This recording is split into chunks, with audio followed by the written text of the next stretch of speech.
Welcome back to Product Therapy. Today, I am thrilled to be joined by Shreyas Doshi, one of the most insightful minds in product and product leadership. Shreyas has led teams at Stripe, Twitter, Google, and Yahoo. He's earned a global following for his thoughtful writing on what makes good product work possible, and also on what gets in the way. This episode, I really want to spend time unpacking a bold idea that nearly every product problem is actually a product leadership problem. And I mean everything from decision-making and prioritization to team dysfunction and providing clarity. We go deep to explore the role of product leadership in shaping outcomes.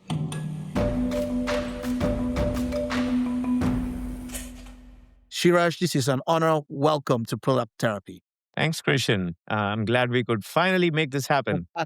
Indeed. This is really a fun conversation, and every time I hear you talk about product problems, challenges people have, you kind of boil it down in a way that resonates well with me. One of the things I've often said is all problems are people problems. And if they are people problems, they are leadership problems. And I learned this early in my career, just kind of observing all the different types of problems a company will have, really oriented around people. And then when I started to break down what is the role of leadership, I'm thinking to myself, okay, I see three big buckets. Context, providing clarity of where we're going, how we plan to get there, what's important right now, how we measure success, all of those aspects of context. And then culture, the environment in which people do those things, the language, the behaviors, and then finally getting people better at their job with coaching. And often when I think about all of this, I have not found a single problem in any product organization that cannot be addressed by better leadership, because it kind of falls into one of these buckets. So that's always been in the back of my head of why I think all problems are leadership problems. But I want to kind of have you unpack what it means to you, why you kind of still feel your same way, that most product problems are leadership problems, and maybe what prompted that realization for you. I think it starts with identifying what kind of leader or leadership philosophy you follow or resonates with you. I really think it needs to start with that. And now, the leadership philosophy that has resonated most with me is that ultimately, I, as a leader, I am responsible and I am accountable for everything that happens, both within my team and outside of my team, as far as being able to ensure the success of the products that my team is building and to be able to ensure the success of the people on my team. So if one subscribes to that philosophy, then it naturally and very logically, it's not a matter of faith, it's simply a matter of logic, that if there is a problem, then it is either I am responsible for it in the sense that I need to take ownership in order to fix it, or if I cannot solve it for some reason, I'm responsible for working with the rest of the organization to figure out a solution. Or the third case is if I cannot solve it myself and I cannot work with the rest of the organization and my team to solve it, then I must recognize that this is a problem. I must recognize that there isn't a great solution to this problem. And, we have tried, we've looked into it. And we must still make our team and our product successful despite the existence of this problem. Yeah. Okay, let's start with the first mental objection, because you're actually describing this high order ordeal of what leadership is. This idea that by definition of me being a leader, if I subscribe to this philosophy, I'm responsible and accountable for the team and outcome, regardless of what those outcomes are.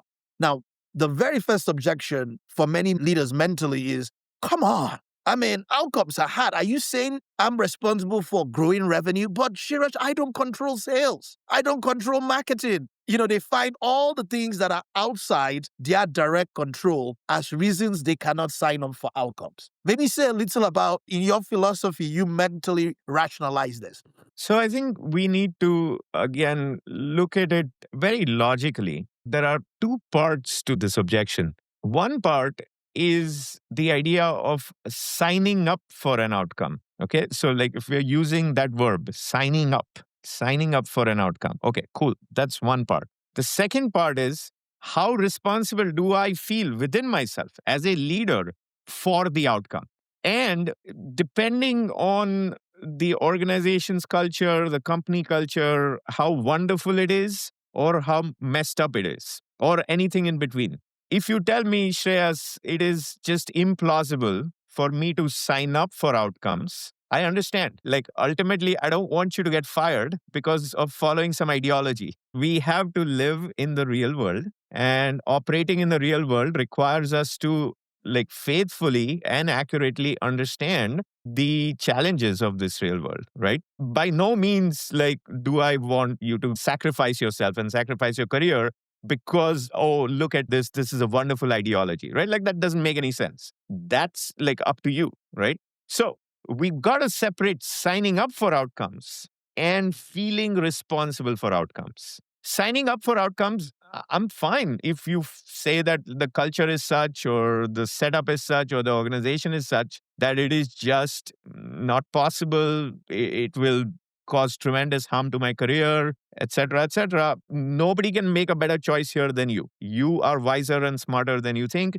You should make the choice there, right? However, the second one, feeling responsible for outcomes, requires no permission from anyone else. It is permissionless. And so that's where I would ask people who are objecting to this idea, I would ask them to focus on that, which is what is getting in the way of you feeling responsible for outcomes. Again, this is very logical, and how it manifests in practice is time and again, I have seen that people equate the signing up for outcomes and feeling responsible for outcomes.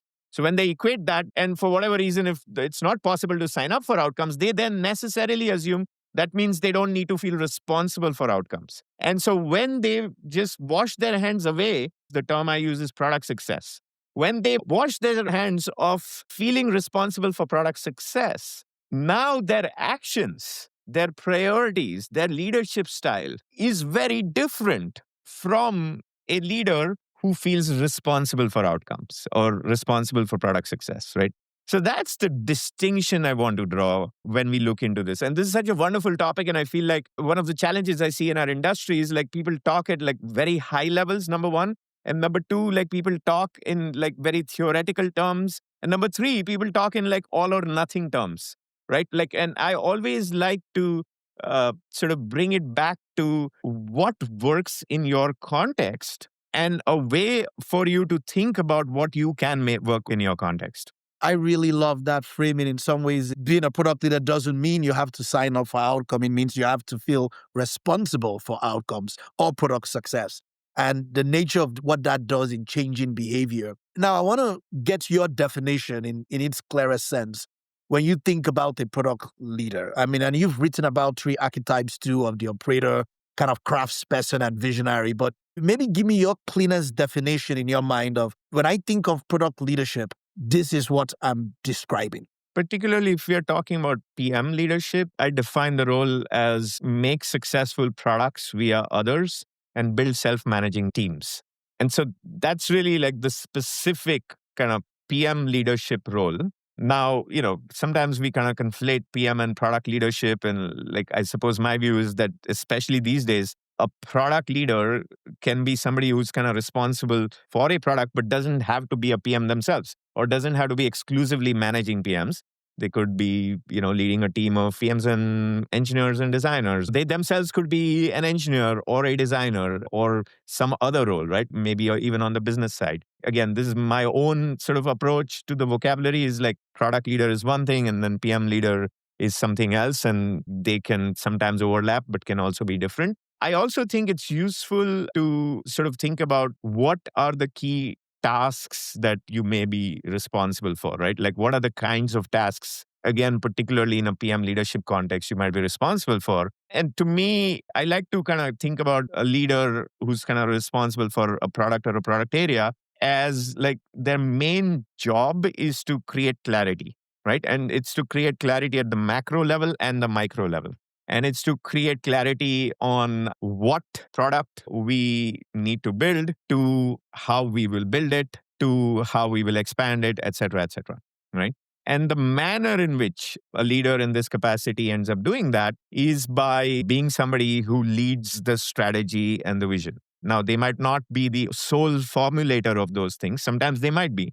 Other times they might not be. But ultimately, again, it's on the leader, this product leader, it has to be something that they feel like they own. So that's like one factor I think about. And sometimes, by the way, that ends up being, if it's a smaller company, it's actually the CEO, not the CPO. The ultimate product leader sometimes is the CEO, right? Especially for earlier stage startups. So we have to keep that in mind too. But some other things that I think are very essential for a person in this leadership capacity to get right is product editing, right? So you are not creating product proposals yourself. You are not directly working necessarily always with a specific team to build out and execute on that product, but you need to be a great editor, right? You need to be a great editor of whatever it is that the team is building and creating, right? Another one is just meta execution. And by that, I mean you're not actually responsible in most cases for day to day, how is this sub team executing, right? That's probably somebody on your team who's responsible for that. But what is the structure you have created for your team such that they can operate with the right efficiency and effectiveness, right?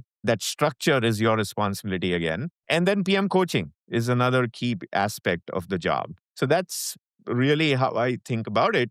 And then lastly, in terms of skills, the kinds of things I like to call out, and again, skills can be varied and it's not like there is only one type of product leader, but I generally see that consistently successful product leaders tend to spike on critical thinking, which also includes analytical thinking, strategic thinking, product sense, influence, and particularly listening, how well they listen, and cognitive empathy. Those are some skills that I also highlight that become very essential for you as a product leader if you want to be consistently successful across companies, across types of products, across domains, across stages of products. I love this a lot. And you talk about clarity, and I kind of always say context. And I'm saying those are just the fancy words we use in our industry to describe clarity with like a vision and strategy and your objectives or OKRs and all of those things. I'm designed to do the same thing. Communicate clearly to people what is important, how we measure success, what we should be working on now. I love that phrase, product editing, the difference between being the creator and the editor. And that skill set, that sense of you are working with many people, kind of editing the choices. When you talked about meta execution, I was even thinking a little of that founder style leadership in the sense that is you're asking the right questions that probe the type of deep thinking, and you know enough of, you have the product sense that you can actually discern what is good or not. But you kind of went to some of these human skills, like I like to call them, with critical thinking, listening skills, influencing, cognitive empathy. If you were hiring today for a product leader or, in any capacity, walk me through your mental model of like, all right, these are the things I'm going to look for versus the things I'm willing to develop or compromise on like what will drive your choices on how you decide the best type of product leader for a team. So it turns out you've asked a question on which I have a lot of thoughts. And it also turns out that I have discussed this at length and in a high degree of depth with, at this point, over, I want to say easily over 50, maybe close to 100 founders. As part of my advising work, this issue comes up a lot. And the way it usually manifests is a startup founder who's usually the person who's been driving the product forward thus far. As the company is now getting into growth stage, they are naturally getting advice from many places, including their board or their VCs, that like, you should go hire a head of product, you should go hire a product leader. That's what you need to do. So in those situations, I get a meaningful, significant outreach from founders who say, I heard your name and like I was just curious, like what thoughts you have.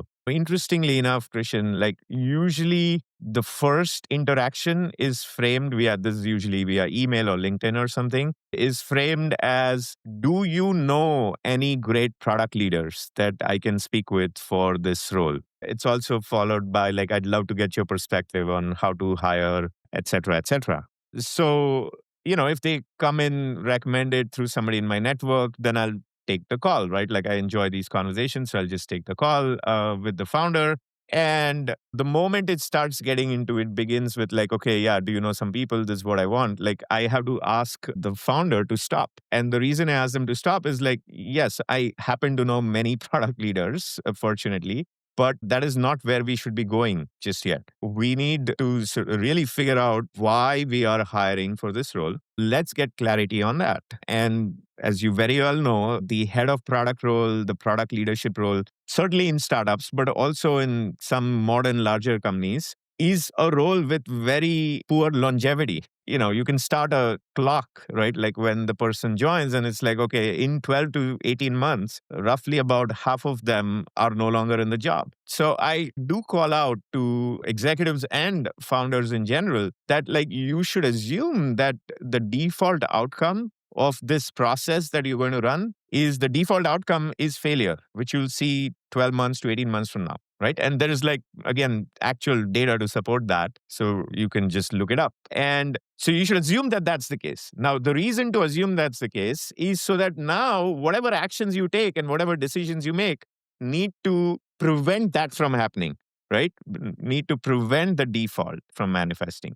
So let's look at it that way. When we start looking at it that way, it becomes really important to understand a few different things. First one, and again, I have a lot of thoughts on it, but like I'll say the most important consideration is what is the stage of product we are talking about. And I used to also have this misconception that, like, well, any product leader should be able to manage any product, right? Like that's what any good product leader does. I found that in reality, that is basically not true for most people. The stage of the product matters. And that's where we can, roughly say, well, there could be three stages. There's the very early stage. Then there is we just reached some version of product market fit. And now we are growing and we are in the growth stage. And then maybe the third stage is the mature stage, right? Where we might still be growing, but we are not growing double, triple digits quarter over quarter or year over year. But we are growing. We have a very good business that we want to sustain, and we want to grow it at reasonably aggressive, in this case, modest rates, low single digit rates.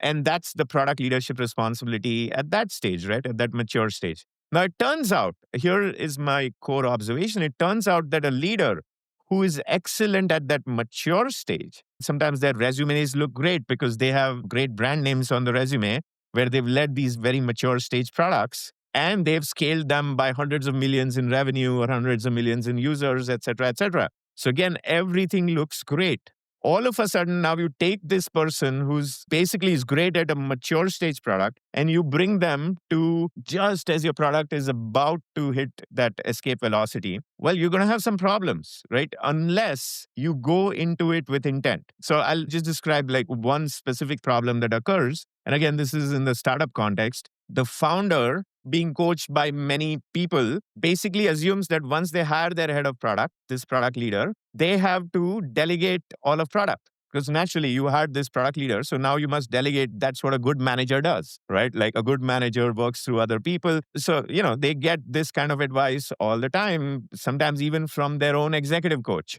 And so they follow the advice and they say, okay, you own the vision, you own the strategy, you own everything. And then this person is very enthusiastic. They're very energetic. I mean, the reason they are leaving, the comfort of this mature company is because they have this itch of like owning everything end to end, which they did not have in this mature company. So the individual is very excited. And it's not about background, but we forget that building a product and growing a product at this stage, at this early-ish stage, is a matter of different skills than this person is used to employing. It could often be a case of skill gap. But even if we assume, again, it is all logical, even if we assume that there is no skill gap, well, it is still true that through 5, 10, 15, 20 years of managing mature stage products, naturally, I as a leader will have made some assumptions and some conclusions about what works. And what works is having a great OKR goal system,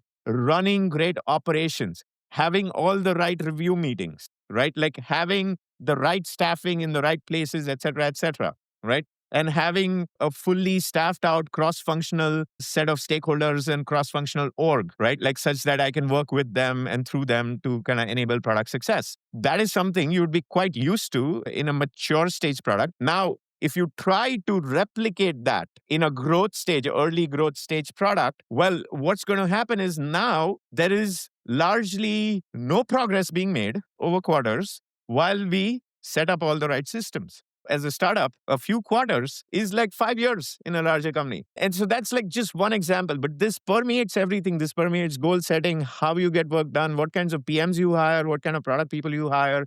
So when I saw this in my own work, I tried to express some observations in terms of archetypes. And we can think about it as hats as well. We don't have to think about it as a specific archetype that I can only be one archetype. It can be a hat, right? But it's basically what I described is there are three types of product leaders: the operator, the craftsperson, and the visionary. Even if we look at it as hats, such as the operator hat, the craftsperson hat, the visionary hat, I have found that each given product leader has one preferred hat. As experienced product people, we all feel like we can wear multiple hats. We can take off one hat, we can put another hat. And I agree. But if we're being honest to ourselves, we have a preferred hat. And that preferred hat's got two characteristics. One, it's usually our area of superpower. That is where our superpowers reside. And second, because it is our area of superpower, it's also the area we like to spend the most time in, right? Like we prefer to keep that hat on naturally because we want to do work that makes us feel good, that like gives us a sense of sort of almost mastery over the work we are doing, right? So that's very important. So it's useful to recognize that, right? So, and like just to briefly describe, the operator is excellent at scaling teams, at cross org, cross company alignment, at unblocking execution. The craftsperson is great at actually defining products and strategy and vision, and is also great at coaching PMs. Whereas the visionary is excellent at inventing what's next, right? Imagining and inventing what's next. So these are their core kind of like, what they're good at. And then the reason they're good at these things is because there is a superpower, right? So usually for an operator, the superpower is communication and influence. They're just excellent at that. That is how they manage these complex cross-org situations. For the craftsperson, their superpower is product insight, right? They are able to understand customer needs way more accurately and way more quickly than anyone else. And then they are able to translate that into creative product solutions. And so the craftsperson will obsess in the product review about like, what are the insights, both the qualitative and quantitative insights that are even informing your proposal. Whereas an operator in a product review will gravitate towards stakeholder validation. They will look around the team. Who else agrees with this proposal, right? They might even seek that first. Why? Because the operator does not have the skill to independently evaluate if this proposal is correct. So the operator uses stakeholder validation as a proxy for the correctness of the proposal. Whereas the visionary is like just excellent at seeing what others cannot. And usually most founders, startup founders are visionaries. And usually visionaries, you'll see them being very frustrated at product reviews when something is presented to them. Because of this superpower, they can see what others cannot. So they know there is something missing, there is something wrong with whatever is being discussed or proposed. But sometimes they struggle with communicating that, right? And that's when you end up with frustrated team members. They're like, well, our founder, like they say things and I understand that they're very visionary, but like it's not actionable, right? Their feedback is not actionable. So that's why sometimes you need the craftsperson to be that bridge between the visionary and the rest of the team. Because the craftsperson understands the visionary enough and agrees with the visionary enough that there is something missing here. But the craftsperson also has the skill to translate that to concrete insights, whether it's like, insights on evaluation or insights on the creative side of things, to say, okay, this is what we need to do. Right? So this is the type of consideration that I feel like most executives and most CEOs are not making. Instead, they start working with a search firm. And I love search firms. I have friends at every search firm. But what ends up happening is that they are very focused on seeing certain profiles and they're looking at like, do I recognize the names and that sort of thing? Whereas what they should be really looking at as they have conversations with people, they should be looking at like, what is the right archetype that makes sense for my product, for what we are trying to do here? And then based on that, kind of select the right candidate. There's so much goodness to unpack here because you're kind of calling out, I understand your product stage, whether it's early stage or you're looking for product market fit, you're in a growth stage or you're enterprise looking for consistent innovation. Some people have this, I'm a 0 to 1 guy, or I'm a 1 to 100, or I like the scale. You kind of even clued in on the self-assessment of what kind of hat your default is. It's kind of, can you identify which superpowers you have and where you like to spend your time? The more you want to put on that hat is probably your default hat. Most people smartly interview like they can switch out the hats. Whose job is it on one end as a company to identify what primary archetype I need? And I'm trying to see how well can you plug and play. Is it easier to take an enterprise type of leader with experience into a startup, or a startup person into an enterprise? Because you can imagine, if I'm hiring for a product leader, I might be concerned that if I only get that person with that startup experience, while they might be good in a startup, they might not know how to take me to the next level, right? And are you hiring for where you are and what you need, or are you hiring for where you want to go? So I'm throwing this out because as you were talking to them, I'm like, all right, I'm here, but now I'm thinking of the tough choices as an organization and how I navigate those things.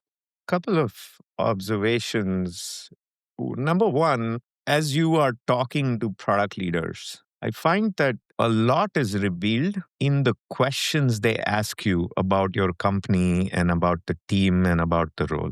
And again, we're talking now like very senior level conversations, right? Like you're looking for somebody who's maybe going to come in as an executive of some kind or a senior leader within your company. Presumably, that means you yourself are a senior leader or the founder or the CEO of the company. So we're talking in those types of conversations. Naturally, they are conversations, right? Like they're not just like, sort a linked list on this whiteboard, right? Like that's not the conversation that is happening. So it is a two-way dialogue, especially in those kind of early days where in practice, sometimes if it's somebody who's like really capable, has a great resume, etc., you need to even have a few conversations to convince them to interview with you, right? Again, I'm all about like actual practice rather than theory, right? So in practice, this is what is happening. So what I advise founders and leaders is as you are having these conversations, pay close attention to the questions they ask you to learn more about the role. That will reveal more than anything else what hat this individual prefers. For instance, if I'm talking to some individual, and sometimes for some companies, I'll even like do a few later stage interviews for them just to kind of like validate if we're getting the right person. So say if I'm talking to the individual, their questions are about, so how will you measure the success of this person that you are hiring in this role? Or the questions are, can you tell me about the team structure? Like their first questions, right? We're not talking about like questions like, over the course of a 3-month hiring process. I'm saying what are their first several questions, right? So if they're asking about like, what is the team structure? Help me understand that. If they're asking about success criteria for the person in the role, like how do you do goal setting? How do you do planning? If most of their questions are in that direction, then it is very likely that this candidate has revealed themselves as preferring the operator hat. Okay. And again, no doubt they might actually wear the craftsperson hat and they might wear the visionary hat.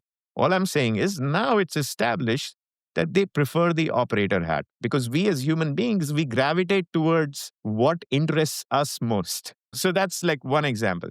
If on the other hand, the first several questions you get are about the core product and not the core product as a system, but like, okay, help me understand what problem your product is solving. Help me understand what segments you're going after. Help me understand what segments it's resonating with versus not resonating with. Help me understand like what is working in the product versus not working so well in the product. Help me understand like strategically how are you positioning or counter positioning versus other players in the market. If those are the questions, okay, now all of a sudden I can have very high confidence that this individual likes wearing the craftsperson hat. And then instead of either of these, if my first few conversations end up being about ideating about what this product could be, and there's that like excitement on both sides. I'm the founder, CEO, and this is a prospective product leader. And there's excitement on both sides of like, this is where we are heading, bigger picture. And over time, we're going to take over this entire market in this manner.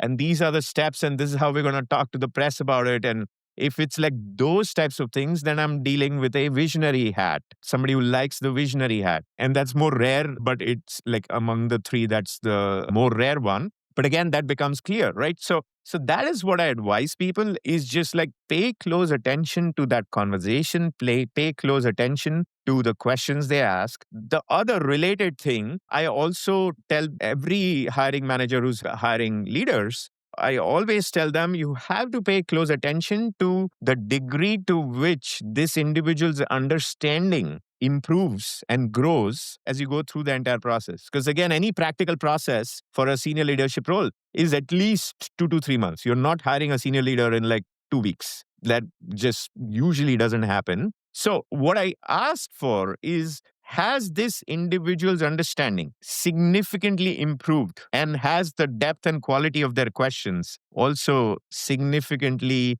gotten finer, right? Like they're asking better, deeper questions, and they're also making interesting observations and insights about your product. Now, if that understanding has most improved in the product itself and the understanding of the customer, et cetera, again, likely we are dealing with a craftsperson. If that understanding has improved more in terms of the systems and the structure and, the various personalities involved and, how many times we're meeting with the board and like what does the executive team look like? And now this person has established great relationships already with my CMO and my CRO, et cetera, et cetera. And like that's where their understanding has evolved, which is like, what? The first thing you need to do is to fix this process because over time, like a prospective leader is also offering suggestions. So where are they offering suggestions, right? Like where is their understanding? Then we're likely dealing with an operator, right? Whereas if they are now giving you finer feedback on what's on your website and they're saying, what, like you need to really describe the product vision more clearly on the website,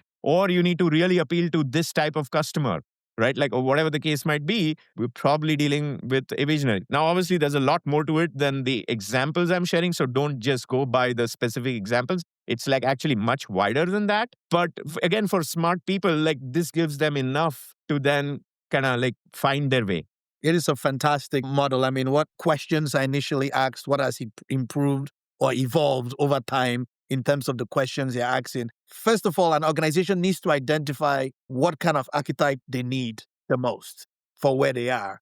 And how do you avoid, like, if I'm a visionary CEO and I'm talking to you and you're visionary, I'm like, that guy gets me, like most people kind of gravitate to people that think or approach the wall like them, even if it may not be the complementary skill that they need. How do you avoid that of like, I'm an operator, you speak my language, And so he's the best candidate versus we have a whole army of operators, but no real craftsmen here helping us. Maybe say a little about those two parts, and then I want to go over to some metrics and meaning.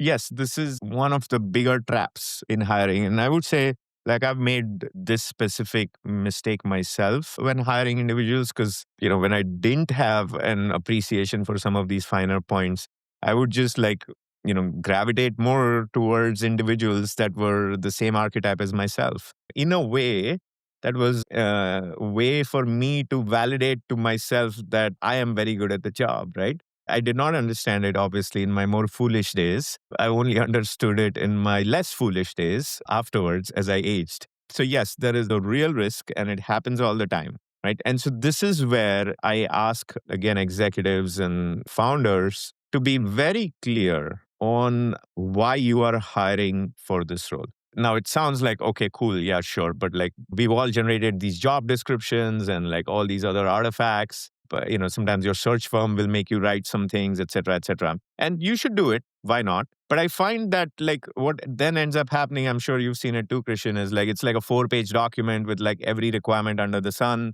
And then you don't follow half the things you wrote anyway. Right. So I saw that enough times that I realized that like actually what needs to happen, the problem is not that we don't have all the requirements. The problem is we have too many. So I started doing this myself in my own hiring. I started requiring for my own hiring for my teams, what I call the MSN list. And maybe afterwards we can put it in the show notes for listeners. But the MSN list is a very, very simple technique. It's basically for a given role.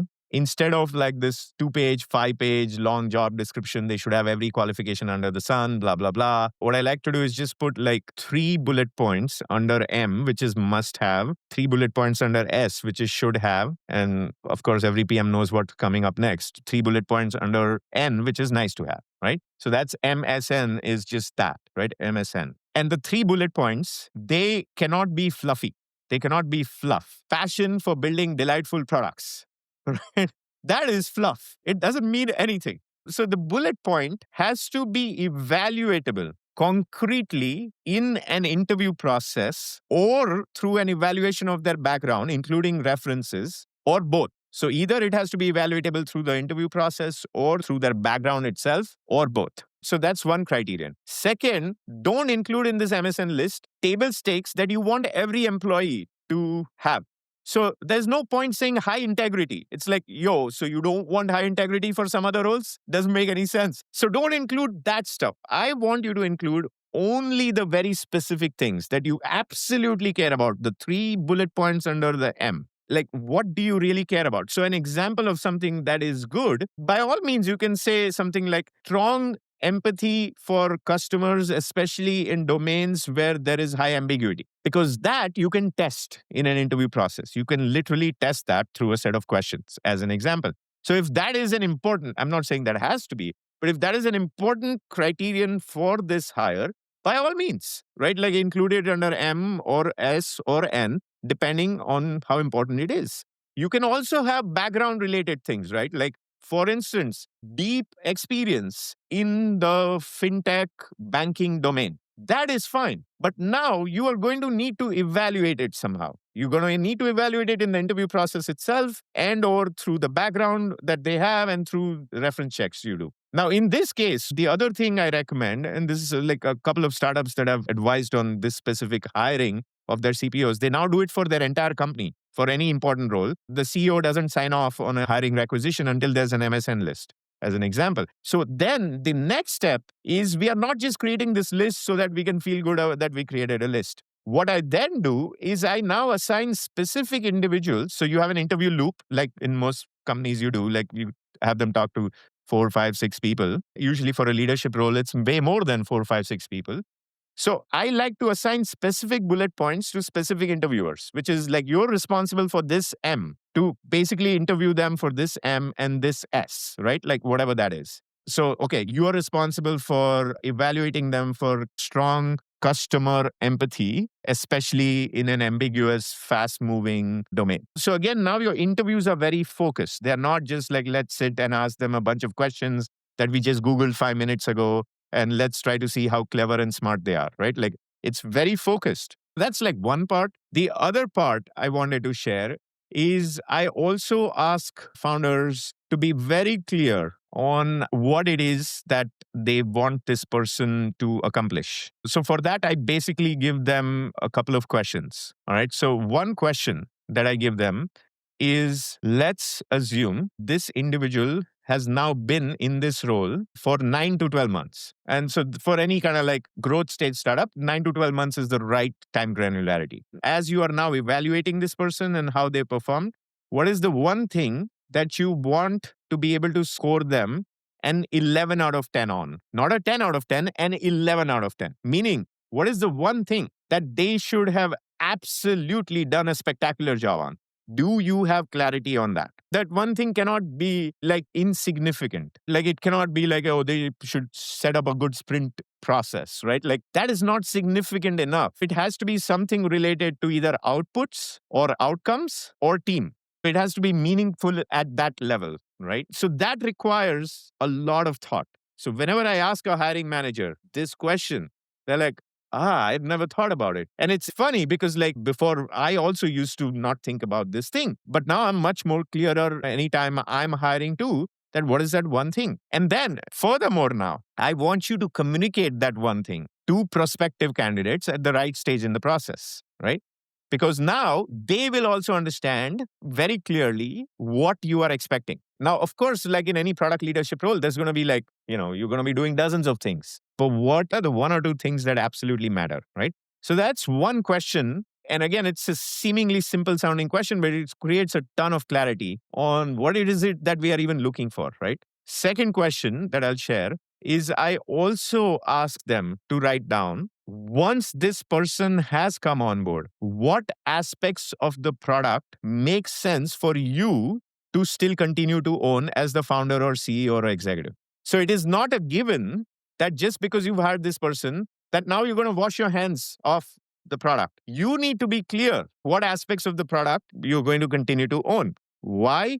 Because this is the main point of friction, which is one of the reasons why this role is very short lived by default. I really encourage founders to not just assume, yeah, they should own strategy. Because I try to find out, is formulating and clarifying the strategy going to bring meaningful clarity to your execution and to your outcomes? Okay, great. Are you great at strategy yourself as the founder? And if they say yes, I am really great, and the company right now, there's nobody else who can do it, and I really see it. So then I say, great, you should likely not delegate it. And you should make it clear to candidates in the interview process, not once they're hired. You should make it clear to them in the interview process that these are aspects of the product that I want you to own entirely. These are aspects of the product that you will own, but I would love to consult on. And then these are aspects of the product that I will be the primary owner on, and then I will expect you to consult me on. Creating that clarity and doing this with intent solves a lot of problems that tend to occur downstream. This is a lovely masterclass in hiring product leaders. And this is probably, I think, the first fundamental thing I see hurt many companies is that they are not deliberate in building their team, meaning rather than recruiting their staffing, they are outsourcing all of these things to HR or some function in the organization. I'm like, I have not met any high-performing team in the world that was built by staffing, by accident. I'm kind of going to recap and play in my head the narrative if I'm coaching a team around this, because you started by saying, let's forget about the person and start with what you want, why you really want someone in this role. Talk about what stage you are in, whether you're early stage, growth stage, kind of identify the archetype that will be ideal for this role. You kind of walk through how you test for that archetype in an individual or in a candidate.